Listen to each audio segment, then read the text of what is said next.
This is an 8 chord 2 row repeat pattern, which if you start with a button or loop start, will use 4 chords doubled over to create this layout.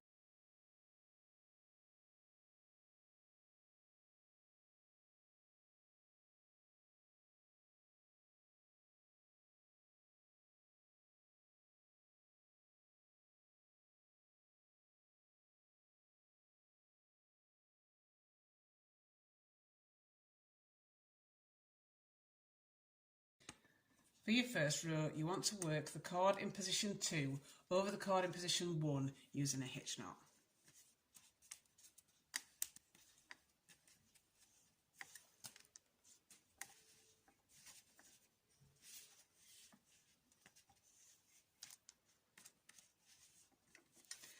And then you want to do a mirror on the other side by taking the chord in position 7 and working a hitch knot over the chord in position 8.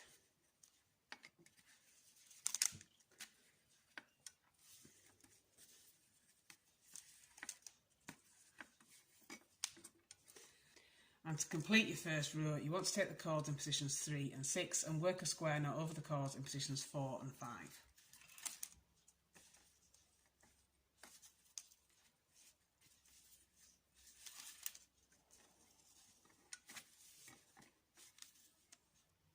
And before you do row 2, you want to switch the chords in positions 2 and 3 and the chords in positions 6 and 7. You can switch in whichever direction you like, but for a neater finish you want to always switch in the same direction for every row. So I'm going to do symmetrical switches, and I'm going to take the chord in position 2 over the chord in position 3. And then I'm going to take the chord in position 7 over the chord in position 6. So once you've done your switches, you can do the same knotting sequence that you did for your first row, but I'm going to start with the square knot in the centre this time, just to keep everything in place for the knotting. It just makes it easier to do it this way. And I'm going to take the chords in positions 3 and 6 and work a square knot over the chords in positions 4 and 5.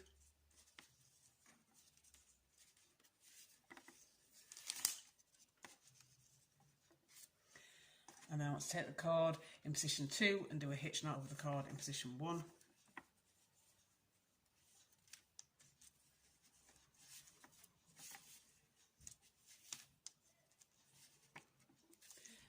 And then a mirror with the chord in position 7 over the chord in position 8.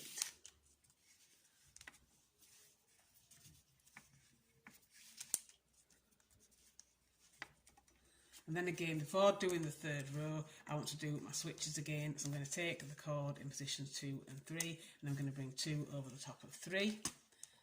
And then do a mirror of this at the side, taking the chord in position 7 over the top of the chord in position 6, and then repeating the knots I did for the other 2 rows.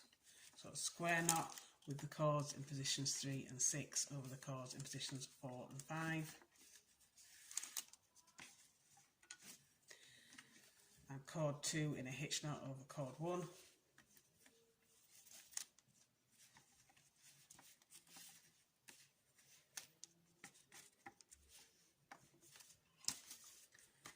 And chord 7 in a hitch knot over chord 8. You want to keep repeating these steps all the way down until you've got the bracelet as long as you want it to be.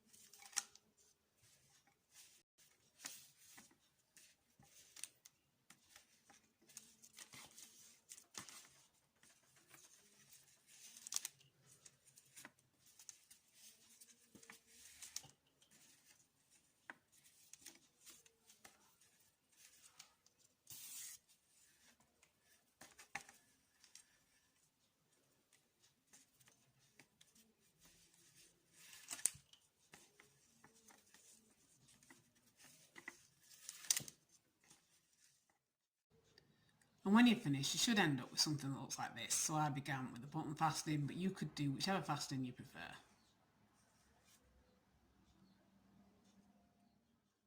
And that is your completed macrame bracelet.